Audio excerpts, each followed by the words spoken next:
2-1. All right, YouTube, this is Mr. Mean coming at you from kind of sunny Duluth, Minnesota. As you can see, the glaring white there. We got an awesome conversation, hopefully scheduled today. I don't know. My guest may not want to talk, but I'll try to drag it out of him. He seems like a cool dude, and I love his products.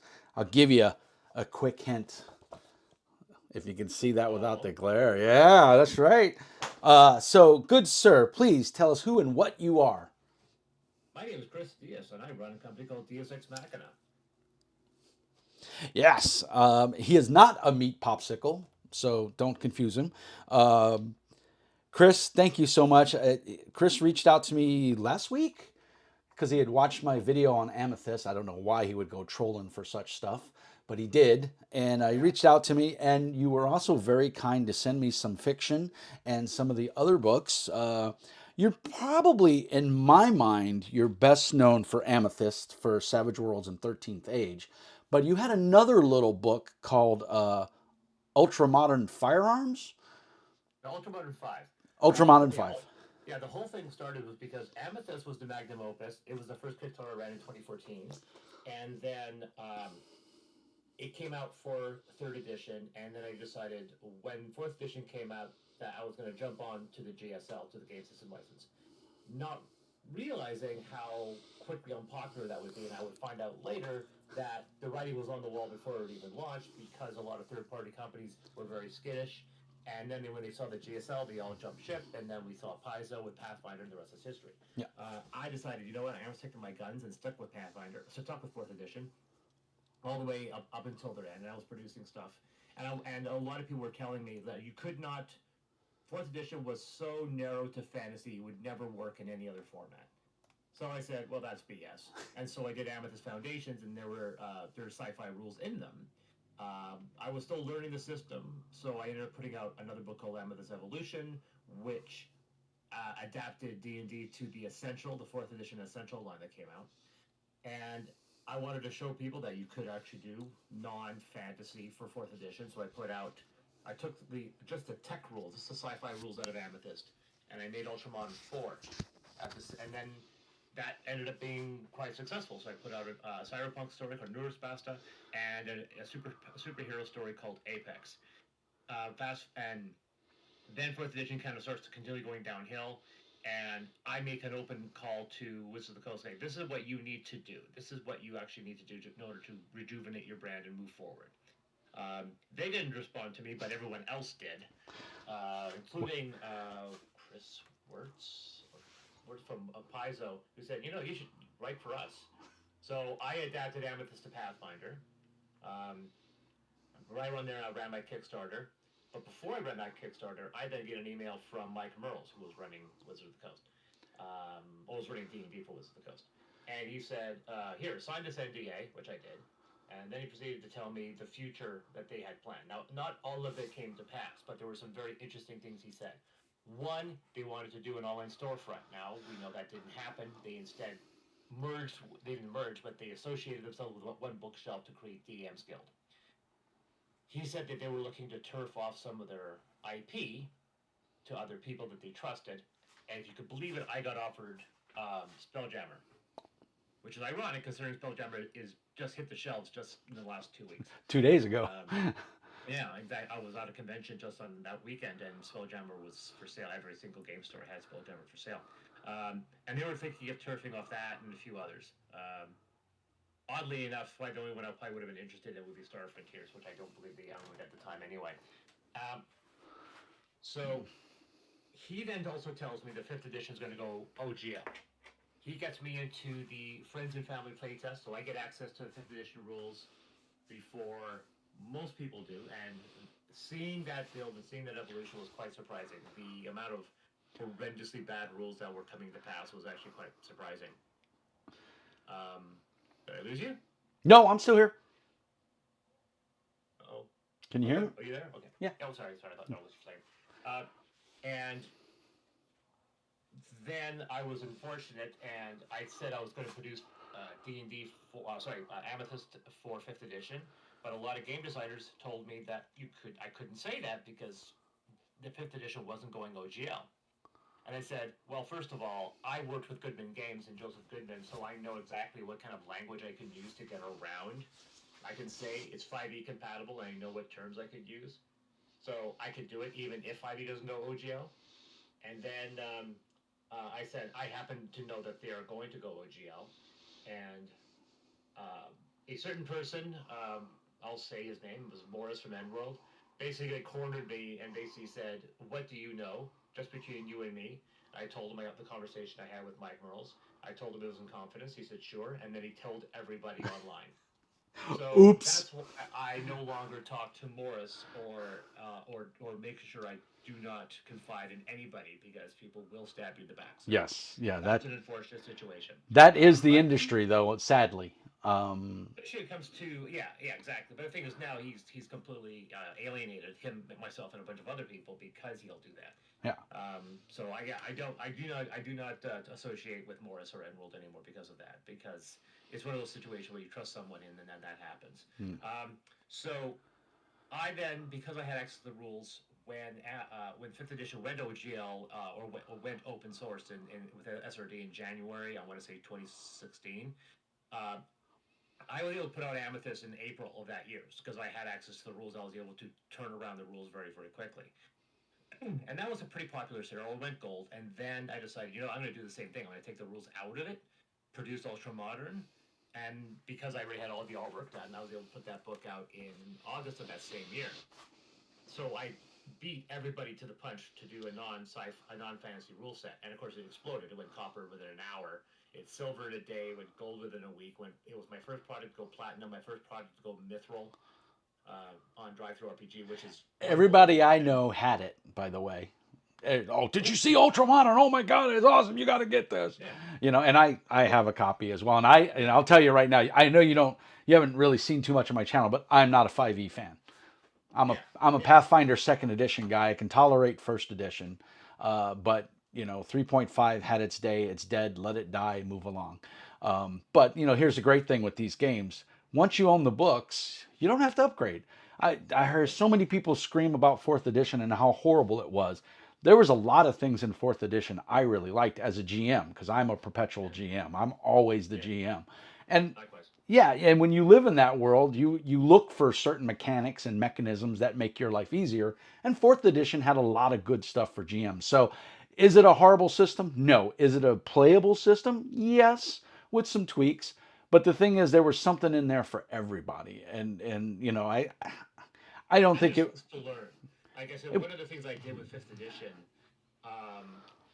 is that I would constantly shift, and anything I liked from fourth edition, I would just move into other things. yeah, And I find it interesting now that a lot of stuff in fifth edition, especially with this new 5.5 or one edition that's coming out, yeah, one D&D.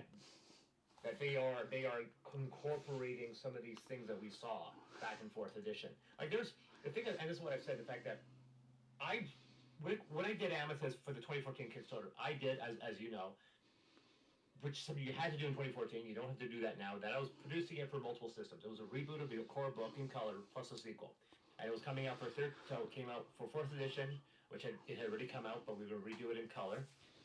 Pathfinder, which was already out, so I was going to redo that one in color, and then we were going to do 13th Age Savage World Fate Core.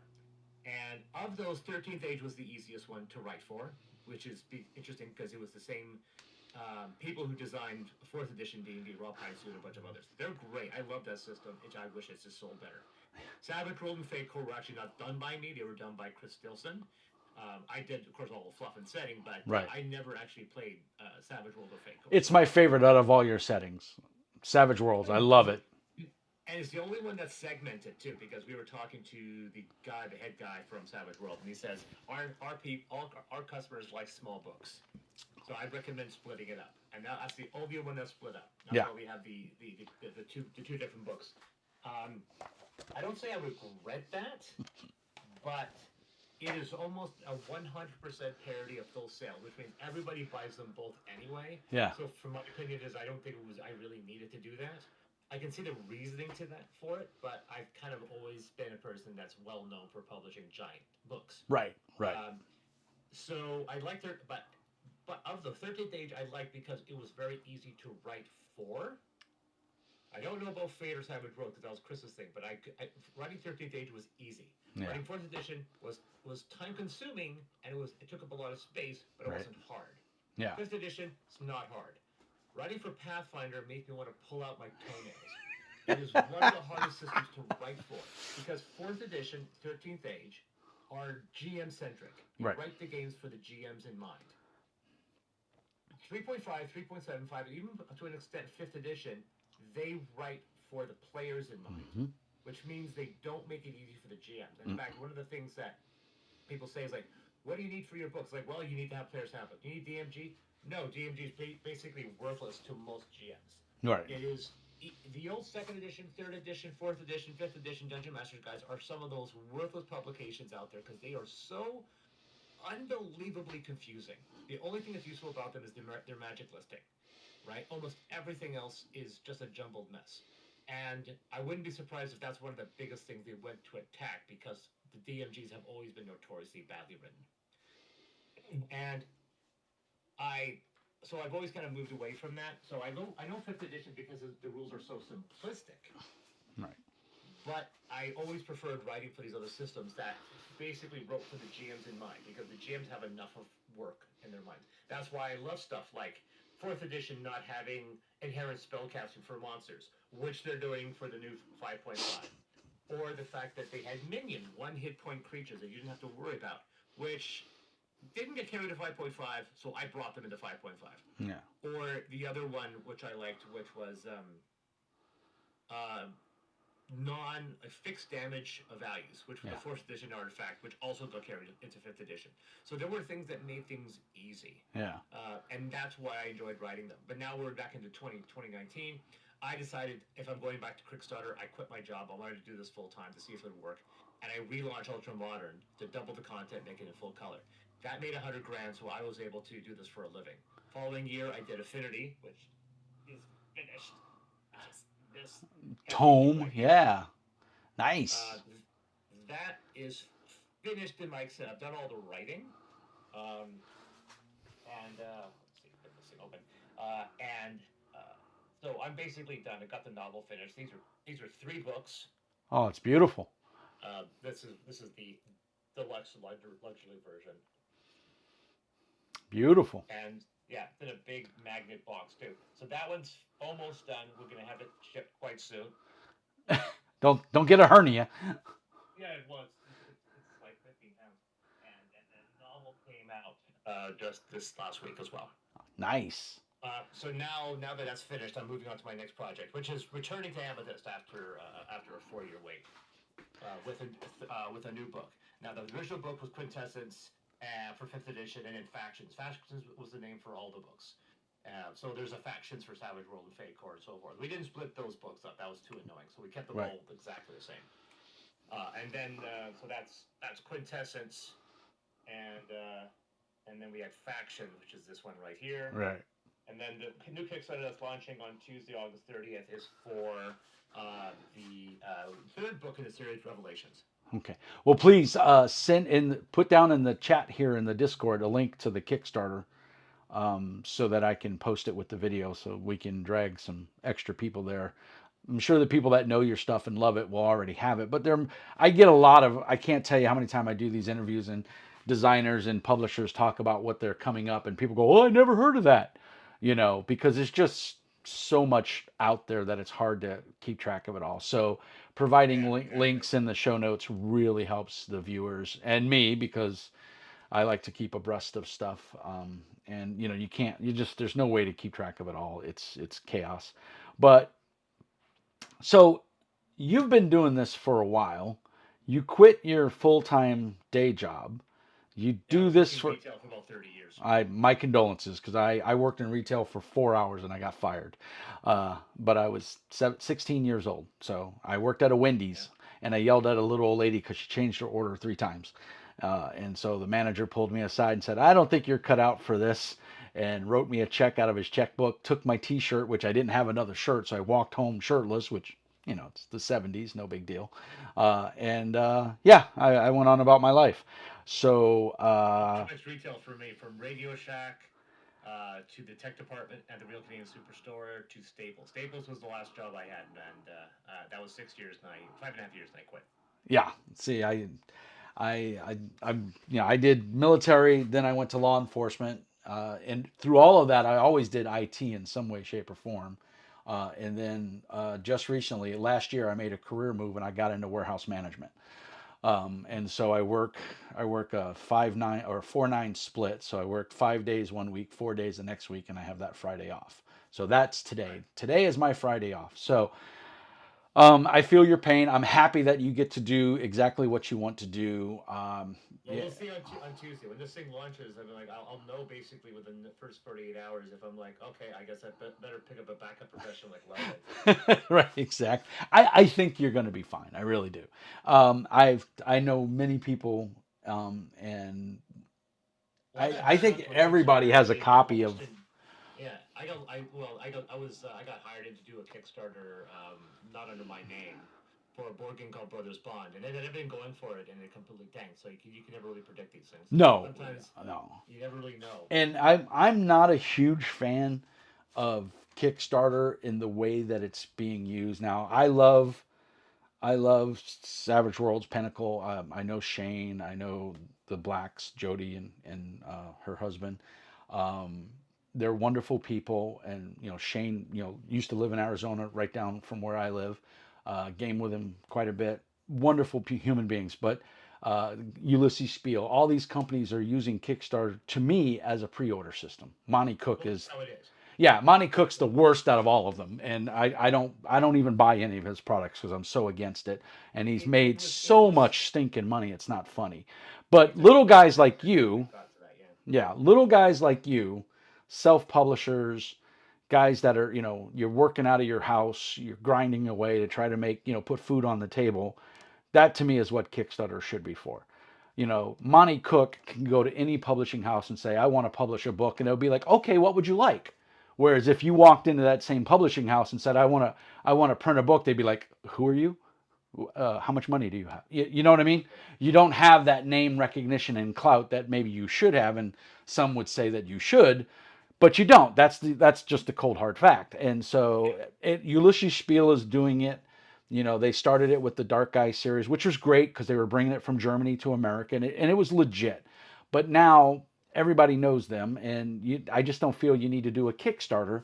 All they're doing it as a pre-order system so they don't lose money, which I think they have the capital gains and the financial wherewithal to produce books, and they don't need to do that.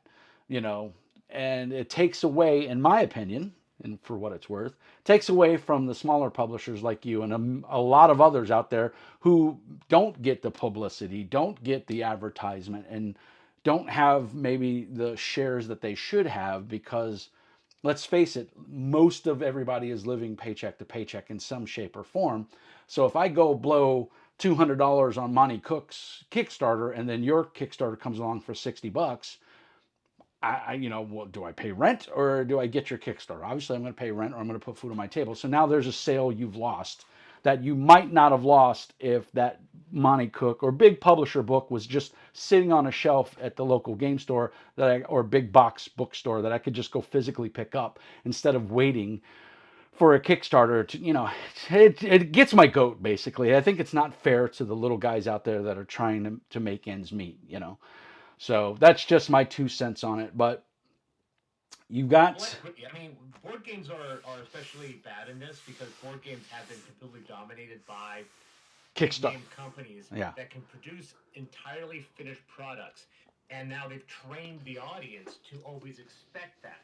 Yeah. So, trying to make money as an independent board game is virtually impossible. Yeah. Like I said, I ran my least successful Kickstarter in the last 5 years was my board game Naramata. But D&D or sorry, role playings are a little bit different because like thankfully Wizards of the Coast doesn't do Kickstarter, Yeah. Wizard and and Paizo don't. yeah. So a lot, but so the biggest names don't do it. Yeah. So there's still room for pen and paper role playing to make a statement and have a presence and to make money on Kickstarter. Yeah. They still can. Some are more successful than others, and some don't do so well. But I think that role playing has been plus the buried entry is also lower. For a board game, you have to have everything produced physically. You have to have the game Yeah. about 95% finished. You have to pay hundreds upon hundreds, if not thousands of dollars on multiple third party YouTube previews to preview your game. Hmm. And then you have to do all the graphic design, and the game has to be basically written. For a role playing game, you just need some pretty art and an idea. Because people aren't expecting the entire. Like Affinity was 80% written, Hmm. Ultramar was 80% written. So people had faith. My advantage is that I've been a publisher since 2008, so I've developed enough of a following Yeah. that once I start a Kickstarter, there is an initial surge. Right. But for a lot of people, you got to spend hundreds of dollars now for a 3 month campaign to build up interest. I see that all the time on Kickstarter for companies I've never heard of. They're doing their first Kickstarter and they're doing a 3 month promotional campaign. Yeah. My buddy Jay from Feral Games Inc.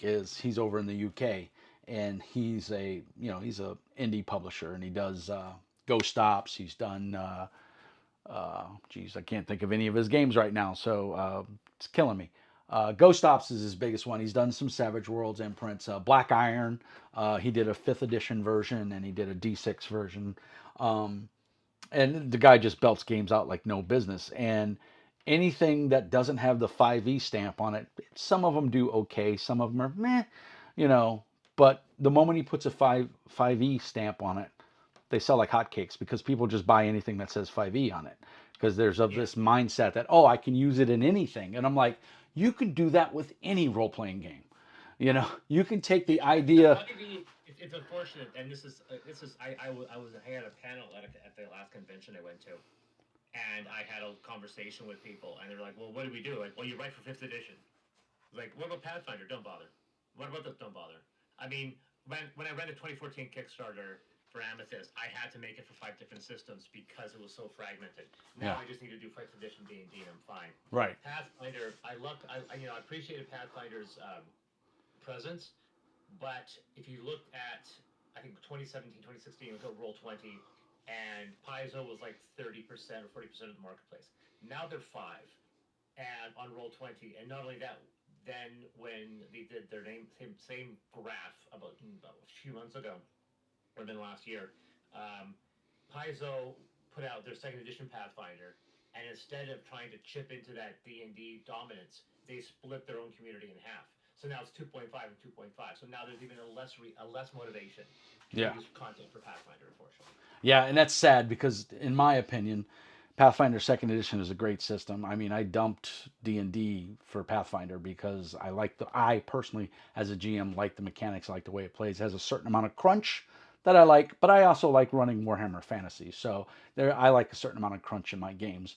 But that's why there's a billion different RPGs out there because everybody has different taste, and that's fine. That's the joy of it. I have quite a collection. That bookshelf behind me is 8 feet tall, 6 feet wide. Yeah. That's impressive. And I got I box on love either side of me just stacked up that you can't see. They're off camera, and they're all full of books. So my wife threatens that if I buy one more book, she'll kill me. Um, but luckily, a lot of publishers send me books, so I don't have to buy them any. So it's a win-win.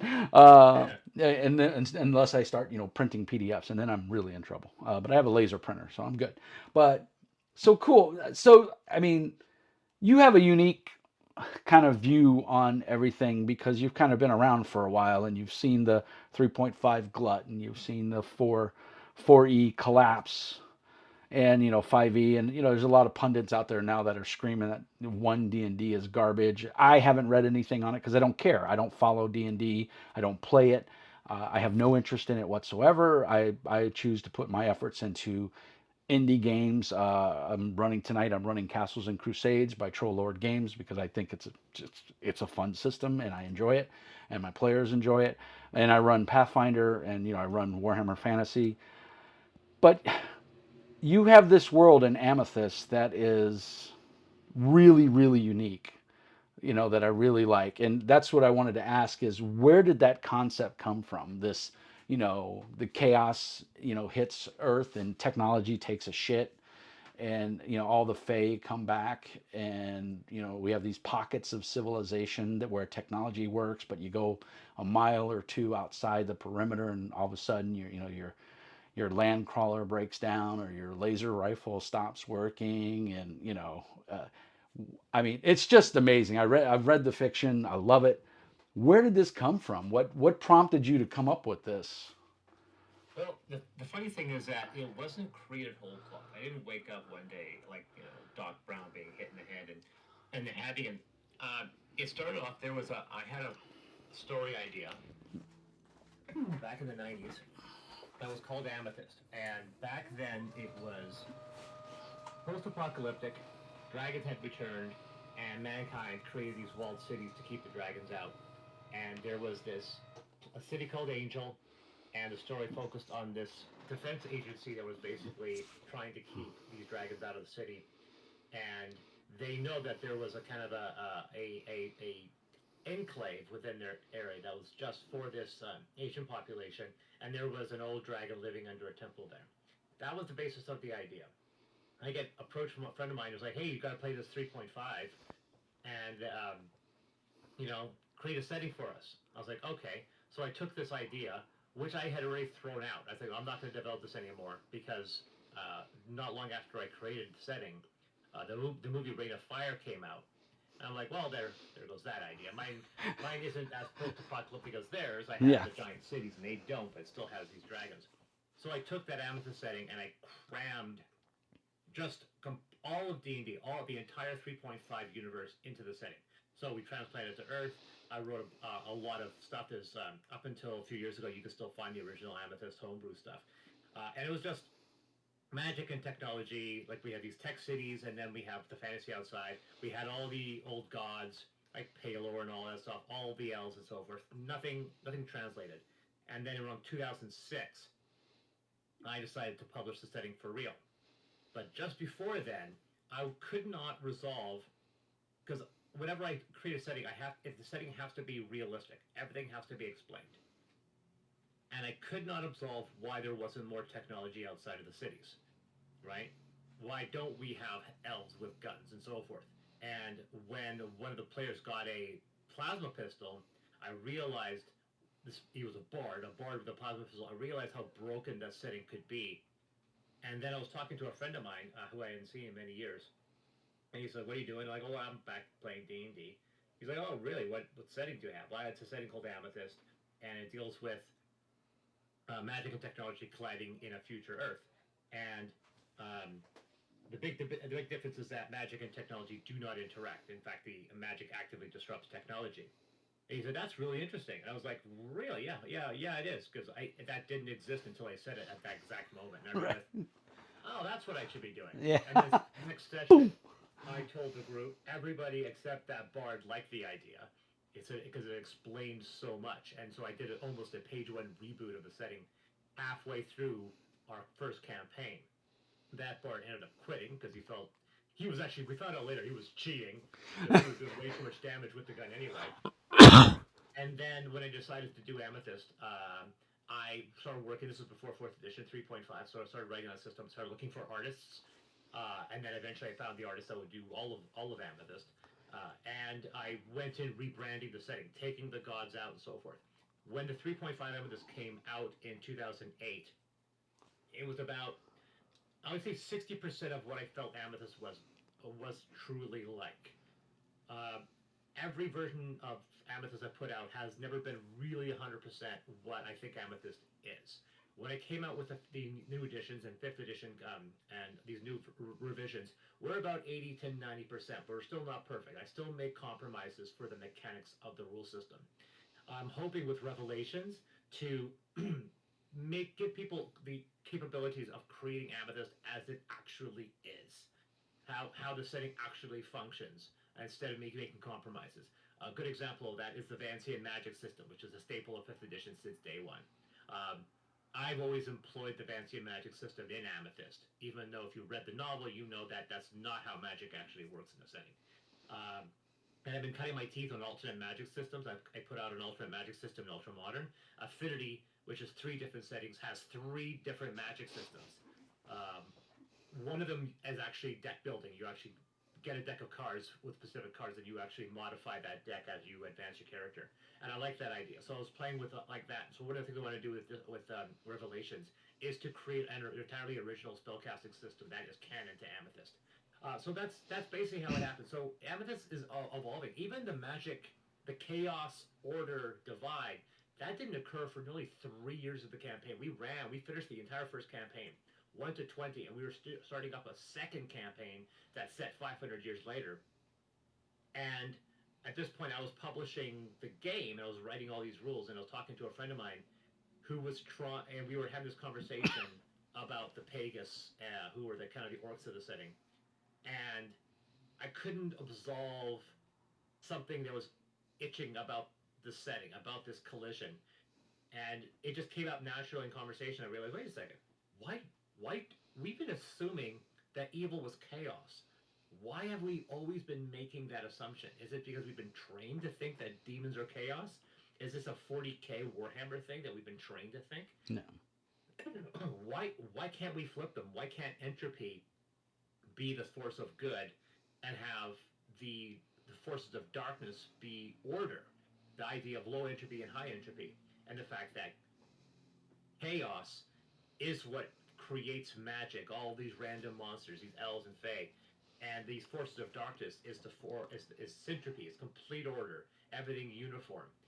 But then this created the irony of the setting, the fact that the more you employ magic, the more you embrace this fantasy world, the more you're technically accelerating the heat death of the universe. And so the forces of darkness are like, if we win, everyone gets to live forever because we can stop the heat death of the universe. So there's all this other things. And then from there, we started blowing up all the allegories, and I started to shove real world ideas, the collision of magic. Since we're setting this in real Earth, I can't acknowledge the proof of God. So proof of God had to be pulled out of the setting. And that became a very controversial choice because now we're in a setting where it's like, oh, can I be you could be an atheist cleric now because we can't have proof of God because we're Right. dealing with Abrahamic faiths and Hinduism and Taoism. It's really, really complicated if you suddenly are tapping their God because a lot of them really don't like the idea of acknowledging other gods' existences. Right. And so that's how everything came over, and that's how all of the allegories. So Amethyst wasn't something that created over a week or a month. It was an 11-year process to create the setting that we are seeing now. Well, you made an awesome system, I'll tell you that. I mean, I wish I had a group that would play it now. Problem is, my group doesn't like Savage Worlds, and I'm not a 13th Age is okay, but it's not my cup of tea. Uh, but I've shown my players the book, and one thing I will say that everyone says whenever I show them the book is the art. So the artist or artiste that you got, they did an amazing job. I mean, the art is it just grabs you by the throat and says, "Look at me," which I love. I love it when Yeah, books do that. that's Nick. Nick Greenwood. The interesting thing is that a lot of games, especially ones with high artwork, and a lot of artwork, generally have to employ multiple people. You look at D&D, you look at their artist listing, they'll have 15, 20 artists for their Right. main book. Even some of the more well-known guys will have a half a dozen different artists Yeah. working on their project. So something that's difficult to get them to sync up. Sometimes it's important, sometimes it's not. When I did the original D20 Amethyst, I had 4 artists, some of which were quite well known. Yeah. And I don't mind stating some of the people. I had a guy named Jamie Jones who was coming out of college. He was an upstart looking to get a name for himself, and so him and I did some work together. He did about 4 illustrations, 4 or 5 illustrations, including the cover of the first book was his. And then he went and joined Wizards of the Coast, and then he went and joined Bungie, and now he's basically the visual artist behind Destiny. There you go. So he's some people have actually said like, "Holy crap, you have Jamie Jones!" Like, yeah, but when I knew him, he was He was nobody. Jason Engel was brought on board, but he I he love never Jason. I love Jason's art, but yeah, I don't see any of it in here. Now, the reason why was that I approached Jason because I was very enthusiastic about his work, and he wanted to do work, and then he ghosted me. Oh. So so that's one person I do not work with because he ghosted me and he never. We had a project. He gave me a sketch for the art for the illustration he was doing. It was okay. It was pretty good, and I was looking forward. I was ready to pay him for the final, and then he just ghosted me. He just ghosted me completely. Catherine Dinger did about 6 or 7 illustrations, and then I finally had Desmond Ing, who did a bunch of illustrations. He was a friend of mine, but there was a lot of inconsistency, and Yeah. I needed to find artists that could do black and white. And because the original book was black and white, I couldn't afford color. there's a bunch of artists, some of which I'm still on speaking terms and have conversations with, and some of them are like, I really wish I could have joined your project, but I'm busy at the time. A lot of artists wanted to get involved because Amethyst started. Thank you. There we go. Yeah. Amethyst started as a homebrew game that was online, so I had no art. So I went out and found art I felt that reflected the setting. And I did something kind of unusual. I asked permission from the artists if I could use their work in my homebrew campaign. And a lot of them went, oh, well, thanks for asking. No one ever asked. Go Right. ahead. All of them but one said yes. Yeah. So that's why Amethyst kind of looked really good. And I said, all the artwork in the story, I received permission from the artist to use. So when I decided to go professional with Amethyst, I approached all these artists to say, hey, I'm making this pro. Can I do some art? And a large number of them, they basically said, I would love to. Here are my prices. I only do color. And I'm like, awesome. I can only afford like 3 of those. That'll be my entire budget. And I had friends that tell me like, blow your budget on this guy, get 3 illustrations. Like, I'm not going to have a role-playing game for just 3 illustrations. And the funny thing is, that guy still wants to work with me. We may work with a future project. Yeah, I mean, And then I approached Nick, who was one of the artists I had approached originally. And he said, yeah, I do black and white. Here are my rates. I went, oh, that's very reasonable. I can do that. So Nick, and then Nick started doing more and more illustrations and more illustrations. And over the course of many months, we started to realize that he was the voice of Amethyst because he was so involved in the setting. Yeah. And then that was the original D20. When we reprinted it for Amethyst Foundations for Goodman Games, I had cut almost all of Catherine Dinger's illustrations. All of Desmond's was gone because it was very, very bad. And Nick produced. In fact, I gave Nick the money I was giving to Jason Engel. The cover of Hearts of Chaos was the original Engel illustration that got thrown out, and so I gave the commission to Nick, and Nick produced one of the most iconic illustrations in all of Amethyst, which is the image of Gebermac fighting Amethyst. It's actually such a famous illustration. It's actually in the lore. The illustration is a painting that the characters actually encounter in the setting. Yeah. And so from that point on, Nick was my go-to guy. So much so, when I did Quintessence, which is and Factions. Yeah. When I got Factions, I removed everybody's artwork at that point. Factions is just Nick. And that's it. So, and then going on to this new book, Revelations, it will hopefully just be Nick. Oh, that's... With Affinity and Ultramar was all Nick. Neurospasta was 2 people. Apex was just Nick. And I had to bring in somebody, a person named Memphis Wong, who's actually incredibly talented, who helped finish up Affinity because Nick had he had some health issues. His hand was all messed up, and there's some COVID issues. So I'm hoping that once we move into... I just want to point out that right there, that's my name and my drive-through number. I officially bought this. I wasn't accusing you of No, I think it's funny. And I love... Nick won't let someone else work on Amethyst. It's entirely his baby. He won't. That's won't awesome. Bring any other artists on. Yeah. And I'm looking forward, if this campaign does well, sitting down with them and sharing some of the ideas. And I'm hoping that he'll actually bring some new stuff to the table. Because once in a while, he'll do something. How's this? I mean, that's not what I was asking for, but I want it. Yeah. Like the Kips, for example, these large lumbering beasts were something he created. I'm like, well, that's in the setting now. Yeah. Sold. Yeah, it's cool. Well, I definitely want to get the link to the Kickstarter. Hopefully, I can't see the chat right now, but hopefully you'll include it in there, and we'll definitely put it in the show notes. But so we have a well-rounded view of your baby, and it's amazing. And I thank you for making it, because I've gotten many hours of enjoyment out of it. I've read that world setting book, the World Guide. I've read it several times because I've really enjoyed it. And of course, the mechanics of Savage Worlds are amazing. It's one of my go-to systems. So obviously, having to be able to play it. You did a great review on the Savage Worlds edition, which is the reason why I reached out to you. Yeah, well, I'm a fanboy, and I'm one of those nerds that I like science and technology and history and fantasy. So to be able to mesh the two together, because one of the great things that Amethyst did for my group is it allowed to bring, I had 5 players at the time, and it allowed me to bring all 5 together, where I could have a guy that wanted to play a knight. I could have a guy that wanted to play a techie dude in powered armor, and they could all kind of, they had their troubles and their trials, but you could put them all together and you could make, it worked. and it's just the system did a great job. Savage Worlds is a great rule system. Suede, I really enjoy Suede.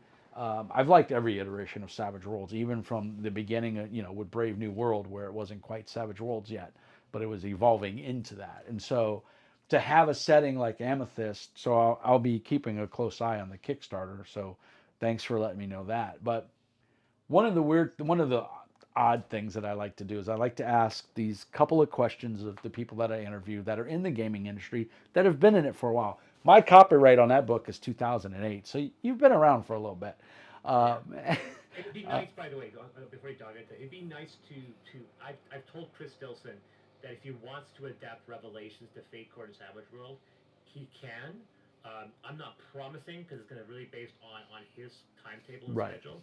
If obviously Revelations funds, we have all the artwork. I will have a conversation with Chris if he to produce Savage World. So I'm not eliminating the fact that Savage World is not going to move forward with them. right, It's just with the Kickstarter, it's just fifth edition. Same yeah, thing with 13th Age. If I have free time, maybe I'll do the 13th Age, but I have to do it out of passion because unfortunately there's no money. right. Exactly, and that and well, money makes the world go round. That's the way it works. You gotta put food on the table. So that's the most important part. And like I have a small child, so obviously it's making money is important to me, which is why I'm still working. Because if I didn't have a kid and it was just my wife and I, we could subsist a lot cheaper than we do, and I would probably be doing this full time because this is what I really enjoy, as well as GMing, full time. That would be amazing. But so one of the weird questions that I like to ask. The first one is: you've been in the gaming industry for a while. You're in my age demographic. Sorry. What's the what? No, man. I am having the best years of my life right now. It's just everything hurts. But I, you know, Quite literally, everything hurts. yeah. Well, when we were kids, we had all the time in the world and no money, so we couldn't do things. And now that we're adults, we have the money, but we don't have the time. I'm lucky that I have the time and the money, so it's working out quite well for me.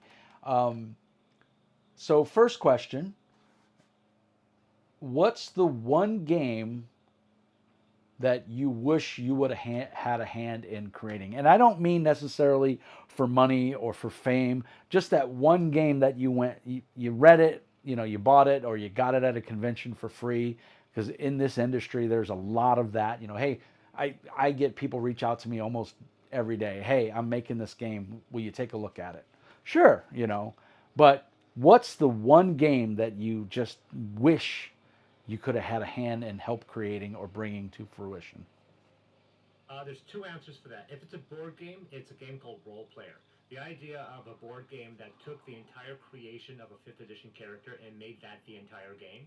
It's kind of like when the whole deck building genre in board games started off because a bunch of guys that liked Magic thought it was fun. It was more fun building the decks than it was playing the game, so they made the entire game the deck building.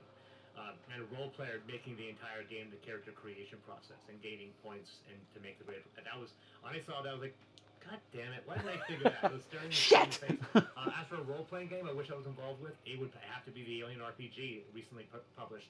Um, By if Free it was League. published, if it was published by anybody else, I'd be very upset. The fact that it's being produced by Andrew Gasca, the guy who owns the Bible for Alien, like he's the guy literally brought on set on the movies to explain the setting. Like Yeah. he's the Bible keeper of Aliens. Like if anybody else deserves to have it, it's him. Yeah. So when I first had a conversation with him, it went from pessimism to adoration in a very short span of time. Once I realized how much he knew of the Lord and so forth. I was very, very happy.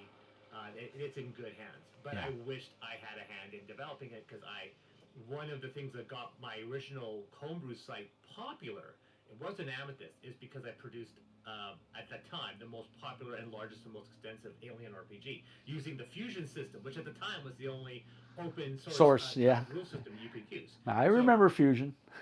yeah, so I did Alien Fusion. I remember having a conversation. I popped up on the largest Alien Facebook group, and I said hi, and everyone's just like, "Oh, we know who you are." It was one of the few times that people were just like, "Oh yeah, we all played it." That's because at the time it was the Yeah. only version out there.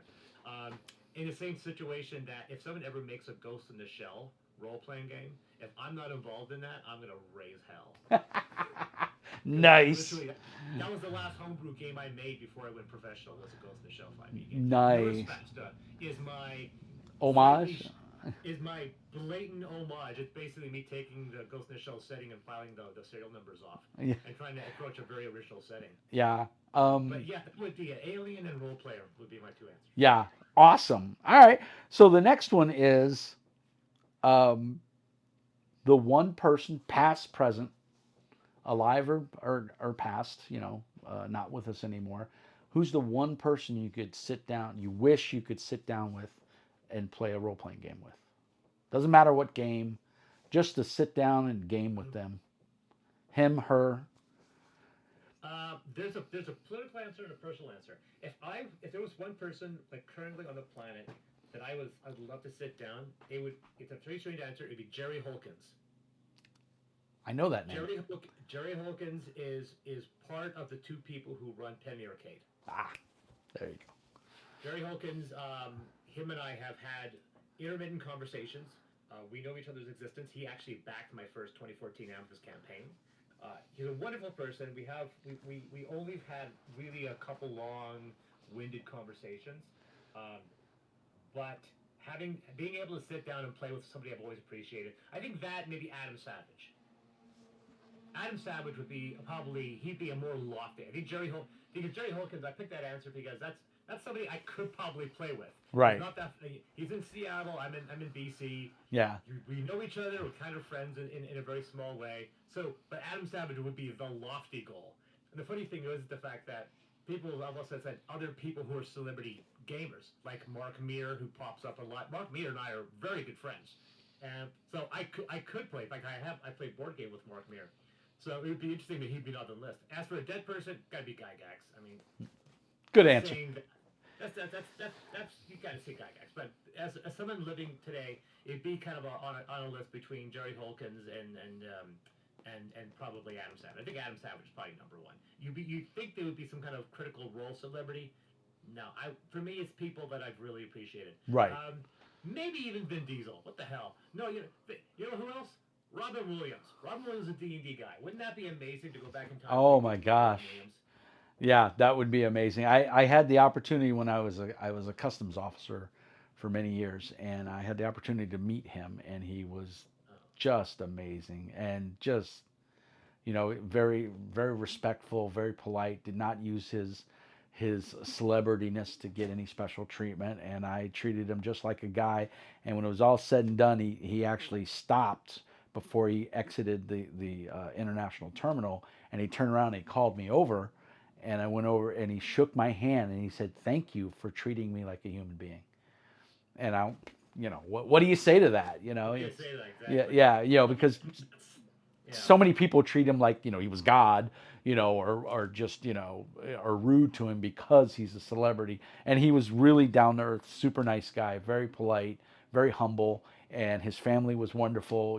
His kids were with him, and I did my job, which is what you're expected to do when you're on the line. But yeah, I've so actually that met a bunch of celebrities through my local convention because I was a person there, and it's interesting the people you meet. I've met people like Carl Urban, I met Jason Mewes, I've met, and there's some people you meet and are like, oh, thank God you're not an asshole. Like Alan Tudyk. Alan Tudyk was such an awesome guy. yeah, Sitting down with Alan Tudyk for 5 minutes and talking to Alan Tudyk was just like, thank you for not being a jerk. restoring my faith in humanity a little bit. Yeah, That not exactly. all actors are jerks. Now, Yeah. Like I had a great conversation. Who else had a great conversation? Alicia Witt, if you remember, she was a little girl in Dune. yeah, She was wonderful. She was kind of my childhood crush yeah. growing up. So meeting her is just like, oh my God, why do you have to be amazing? Now, if you were an asshole, you could say, wow, good thing that. Yeah. She's a jerk. Yeah, and write her off. But nope. Unfortunately, I'm still in love with you. So there's some people that are really nice. Edward James Olmos was super nice. Yes. Denise Crosby was super awesome. Her and I got drunk together. Long story.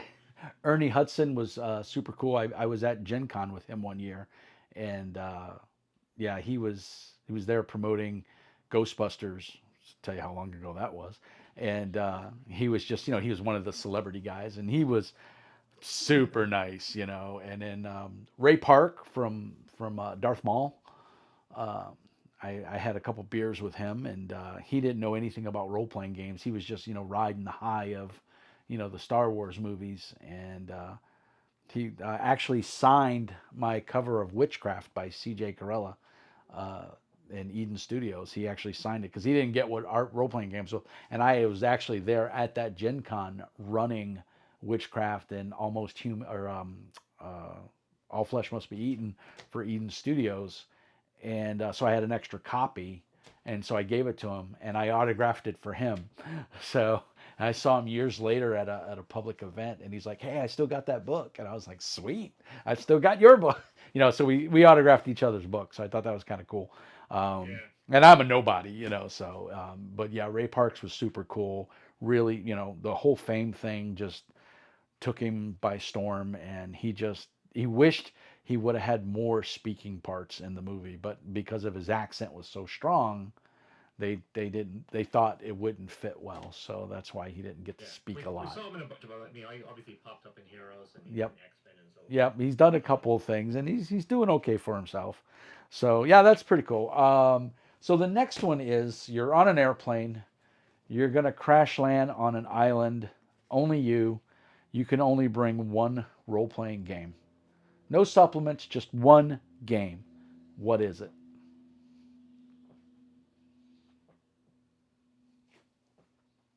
One role playing game alone on an island. Oh, bugger. That's tough. Because a part of me would just wants like I want to grab the largest choose your own adventure because at least I could play it by myself. Um, it's one of those situations where and it doesn't matter what I take. I just want the biggest book that I can take because taking fifth edition like who am I playing with doesn't matter, Yeah. right? You need But something you can play solo. yeah, something I can play solo. Like I said, there's like 1,000 board games I could take with me, and I can play solo on the island. But a role playing game is very hard to do solo. Um, so that'd be tough. I don't know. Maybe like a book I hadn't read, like a massively well regarded 500-page tome. You know. Oh God. Yeah, like that. There you go. Yeah. Just Weird Frontiers. wow. How many pages is that? Oh my God. This is by my good friend David Beatty, who's 896 pages. Oh, I got life goals. Amethyst will be 1,200 pages once this third Kickstarter is But done. it'll be multiple books, right? Yeah. Yeah. This is one book. Well, I'm not printing the Gutenberg Bible here. Right. Well, I figured, if I ever get a home invader, instead of using my many guns, I'll just club them with this because I'm guaranteed to kill them Exactly. That's why I want the largest book I could possibly go because and stop a bullet or an axe. Exactly, something like that because it's a weapon, it's kindling for fire, and I could probably make a boat out of it. Right. Oh, that's awesome. So that's the weird questions. You've been pretty silent.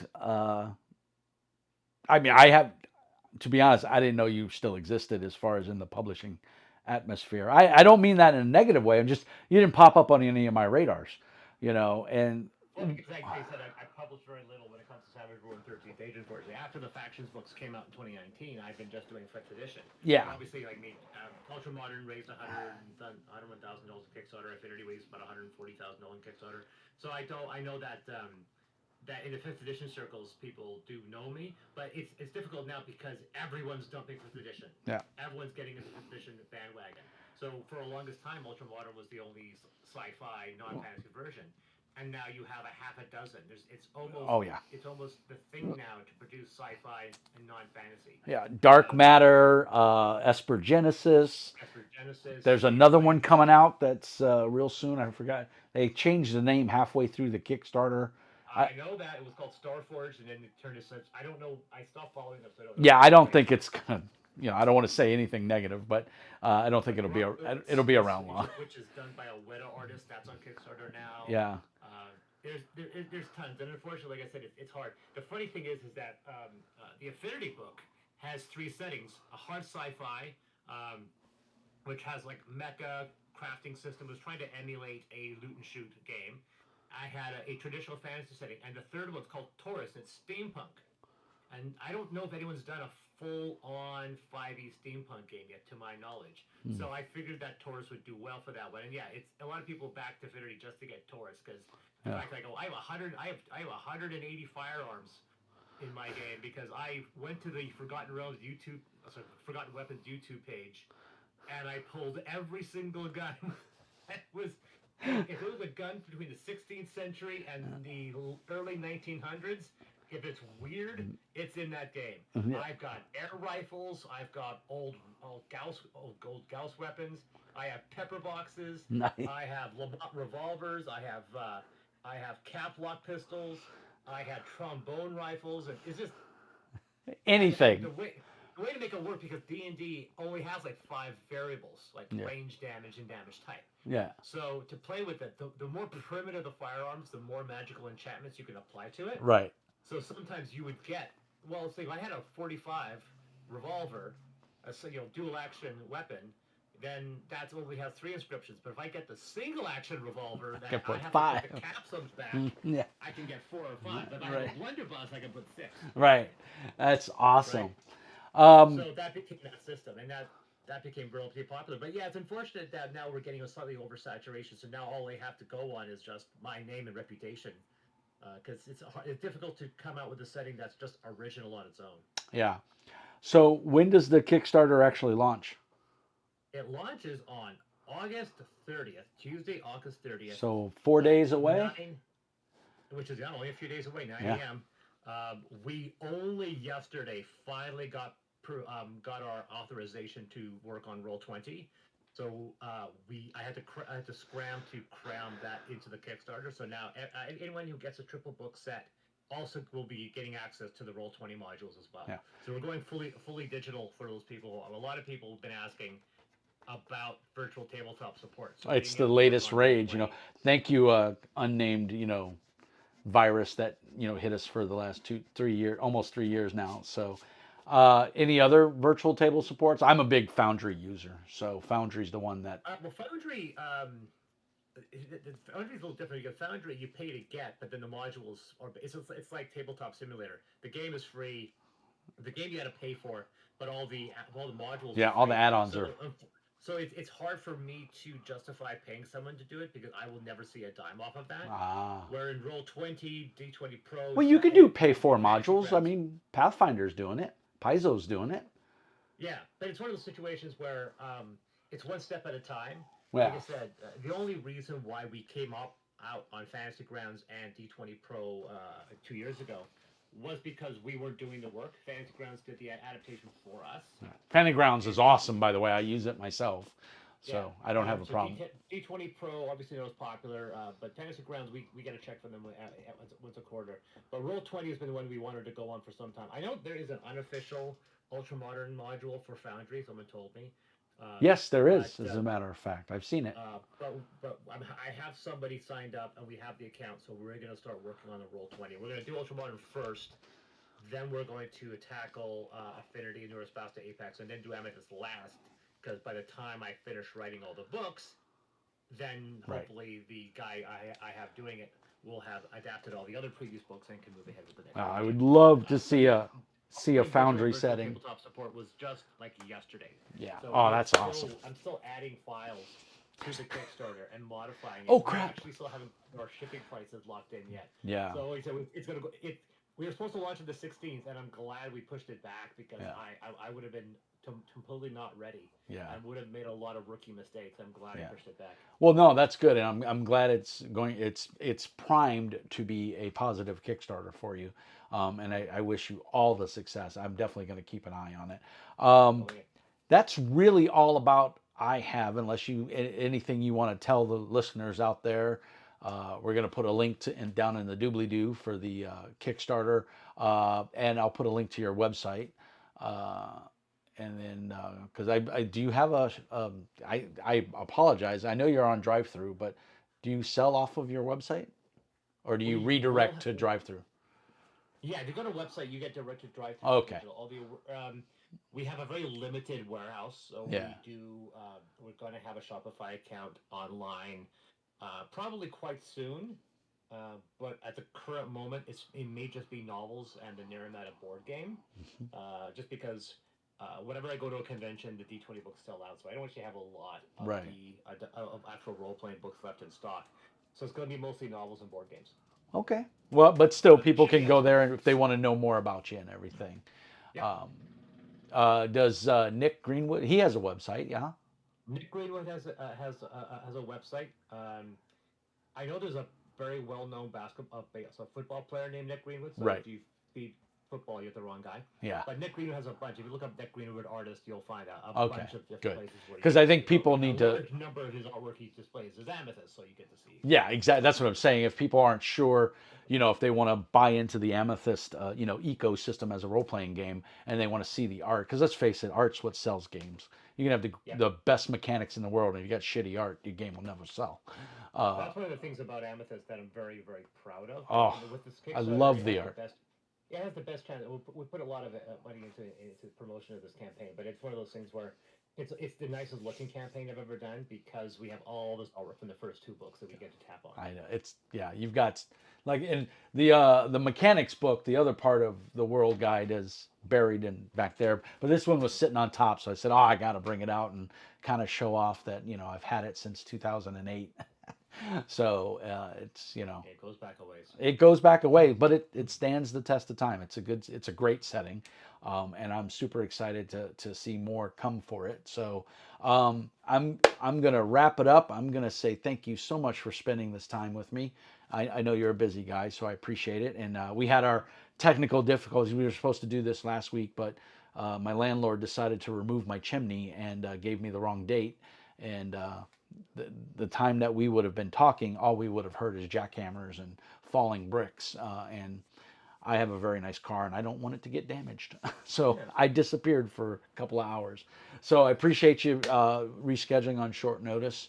Uh, man, it's a pleasure chatting with you and getting to know you. I look forward to hopefully Yeah, we should do this again sometime. we should. Well, what I tell everybody that comes on the channel is after your Kickstarter, or maybe even halfway through the Kickstarter, because if any those that don't know, Kickstarters suffer lows and highs, peaks and valleys. So Yeah, when you this has launch been a a good campaign Kickstarter, to raise the first it 40 goes pounds. gangbuster.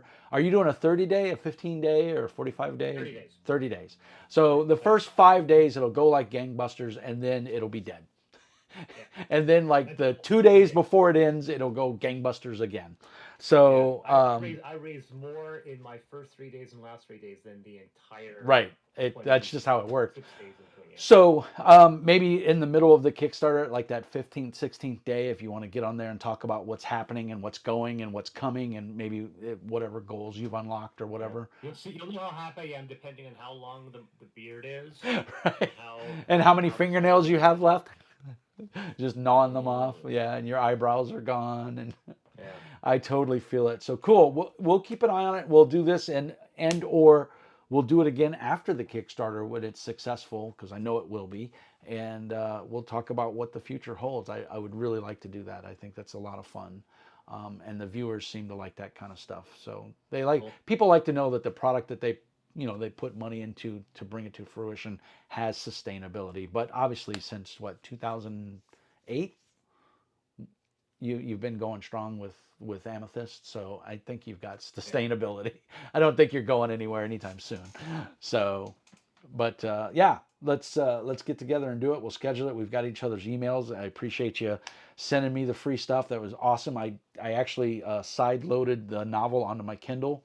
I'm going Nice. on vacation pretty soon, and so it's going with me, and I'm going to read it over vacation. So Cool. I'm looking forward to it. If it's anything like Amethyst, I'll be all over it. So because I love all the little bits of. For those that don't know, there's a lot of little fiction in Amethyst and just great. So do you have all the novels No, you or just just sent me one. okay? I'd have to pull it up on my. It's on my PC. I don't have it on the Mac. Yeah. You sent me one of them. So and thank you. It was very kind of you to send that stuff to me. Uh, and like I said, I side loaded it on the Kindle. So I'm definitely down for that. Uh, why don't you give us your socials and everything so people can find you? Um, Well, you can find me on DSX Machina on Twitter, Facebook, and DSXMachina.com is the website. Excellent. Other than that, guys, it's John, Mr. Mean, aka Mr. Mean, chatting with the man, the myth, the legend, Chris himself. Sir, thank you again for the time, and we're going to go ahead and fade to black. And I just want to thank everybody for watching it. And as always, peace and hair grease. And remember, be nice.